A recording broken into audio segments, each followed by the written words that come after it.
Today we have a Disston Triumph saw set. What's a saw set? Well, it actually sets the saw teeth at an angle so that it clears the sawdust as you cut. Okay, future Vinny here. I realized I forgot to mention the second important reason why you want to use a saw set. And that is, when you set the teeth, it actually causes the cut to be wider than the metal blade itself. And that reduces the friction of the saw blade as you're cutting. Okay, back to the show. You see this little notch, and it clamps the saw blade, and then there's a little tooth that comes out, and based on the angle of this plate, which sits on the teeth, it bends over the tooth. And the idea is that the teeth, they're not perfectly aligned, they're actually sort of like that, so that they clear out all the sawdust and make it cleaner to cut. I'll show you exactly what that looks like on a blade once this is cleaned, but today's exciting episode, we're going to take this apart, we're going to clean it up, get it looking pretty, grease it up a little, and set some teeth. Saw teeth, not human teeth. That'd be gross. Welcome back to Master of None. I present number 6 in my never-ending series, Hand Tool Restorations. Disston made several different saw sets, and the Triumph line was first patented in October of 1899. They made 4 sizes, the number 8, the number 18, the number 28, and the number 280. And I couldn't find any information about how they chose that interesting numbering scheme. That's locked up pretty good. I'll put that in the Evapo-Rust as is. Hopefully that'll loosen it up. I don't want to put pliers on that and screw up that knurling. It's very delicate and I want to keep it. The largest size was number 8, and it was designed to service large crosscut saws and circular saws. Number 18 was medium size, set to service small circular saws and the one-man crosscut saws. The smallest set, the number 28, was designed for hand saws, back saws, web saws, and narrow band saws. The plunger of the 280 is 3/32 wide, and the plunger for the number 28 is 1/4 inch wide. Based on that measurement, it looks like I have a number 28.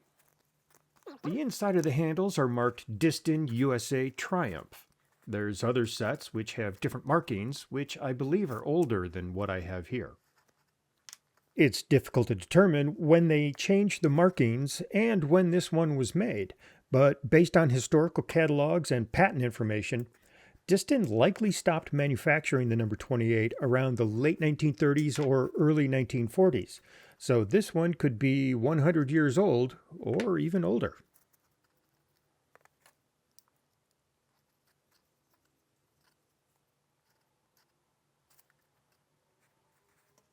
The handles were treated in a Barff finish, or the Bower-Barff process, which I really hope I'm saying correctly.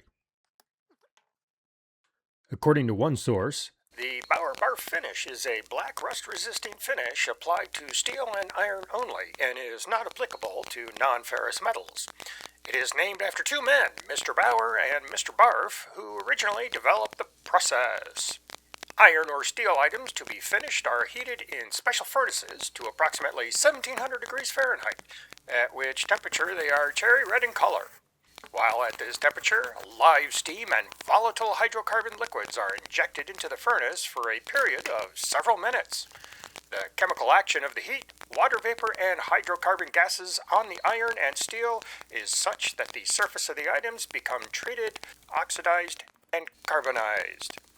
The surface becomes covered and impregnated with a hard, non-porous, gray-blackish coating. The surface of this treatment practically becomes impervious to moisture. After parts are removed, they are dipped in a special oil and wiped off.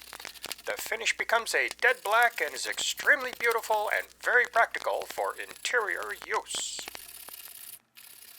Now, since I don't have a furnace that can get 1700 degrees Fahrenheit, nor do I know what the hydrocarbon gases were, we're just going to give this thing a nice little polish.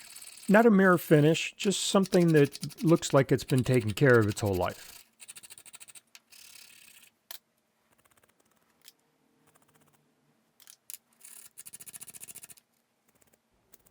It's good to get dirt under the fingernails every once in a while.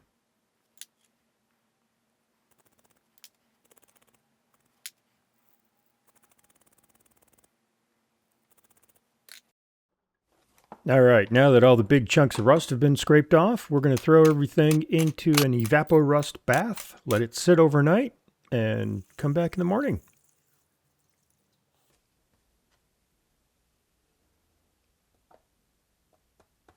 The next day.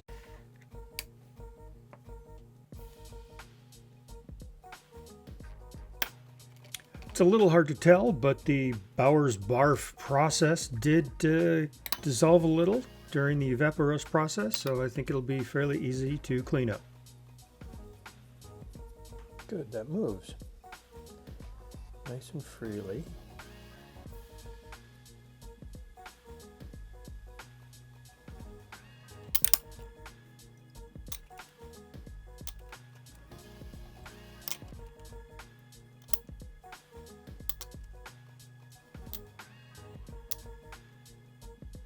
Got anything else in there? Yep. I believe that's it. So after drying everything and hitting it with a hairdryer just to make sure it's all bone dry, there's just a couple of spots of residual rust here in the corners. It's just sort of hiding on us. I don't know how well that's coming out on the camera, but it's right in there. So I'm going to put this one piece in a little Ziploc bag with a dose of Evapo-Rust. We'll shake that around every once in a while overnight, and hopefully those problems will disappear and we can get back on track.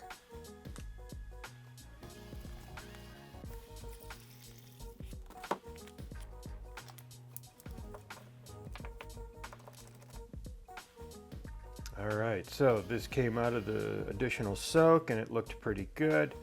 So before we get it to the buffing wheel, we're just going to take care of some of the sharp casting marks here and make everything a little smoother.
On to everyone's favorite noise, the wire wheel.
With everything polished down to a point where I'm happy, it's time to clean everything with a little acetone.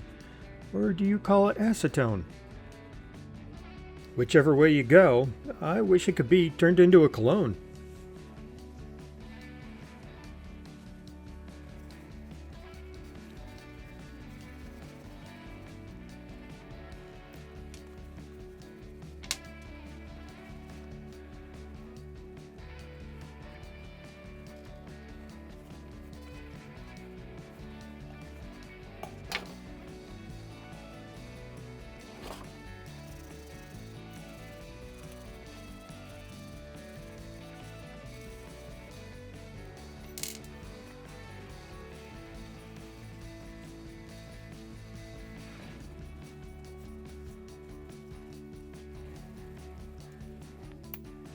And to keep everything from rusting real quick, we coat it down with PB Blaster.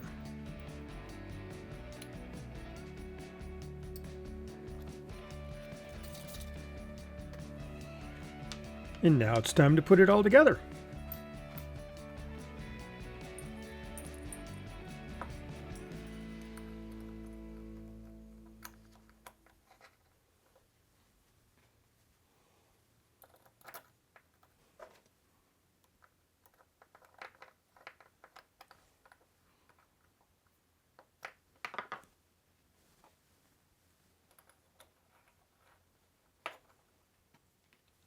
It turned out this was a bit of a jigsaw puzzle because, as I found out the hard way, these handles had to go on a certain side. They wouldn't fit any other way.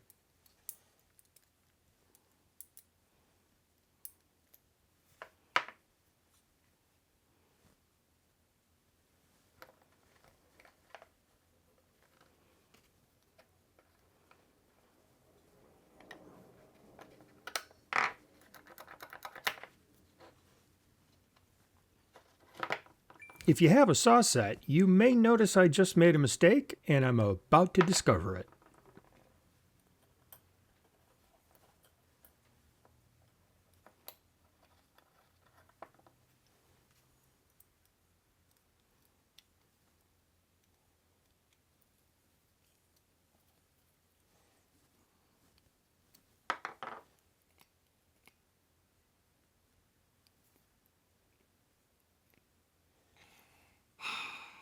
Those are upside down. The pins are upside down. Really? Numbskull.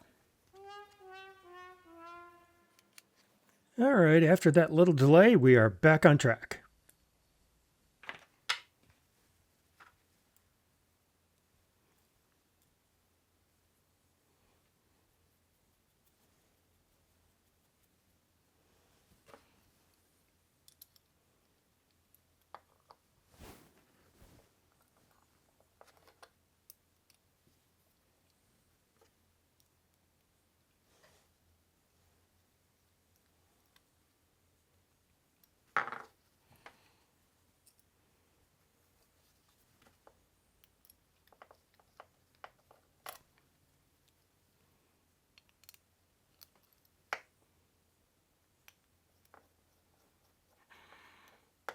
Now that it's all back together, here's a close-up of how those pins actually work together.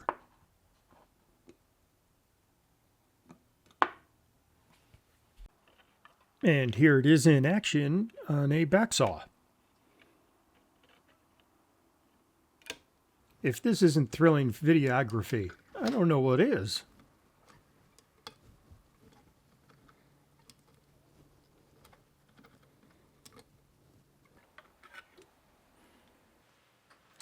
You can actually run your fingers across the blade to see if you've missed any, but I think I got them all. And with that, it's time to take this saw out for a test drive, and it's feeling pretty good. It's clearing out the sawdust, and there's no binding going on with that blade. I could do this all day. Here are some before and afters for you, just as we're wrapping this thing up.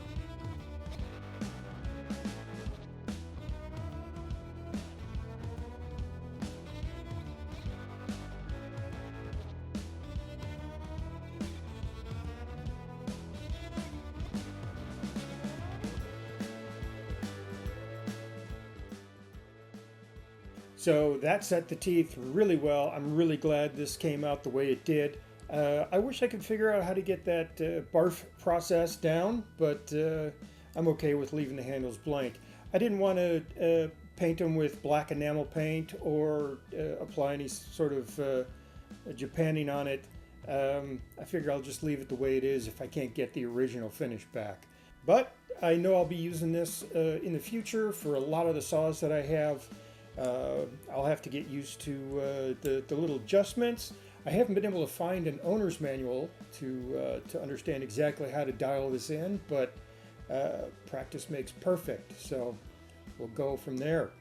And that's it for this one. I hope you enjoyed what you saw. If you did, head over to my channel and take a look at some of the other videos I have. I do more than just hand tool restorations. Maybe something will catch your eye and garner a subscription from you. Wink. Anyway, that's it for now. Thanks, everyone.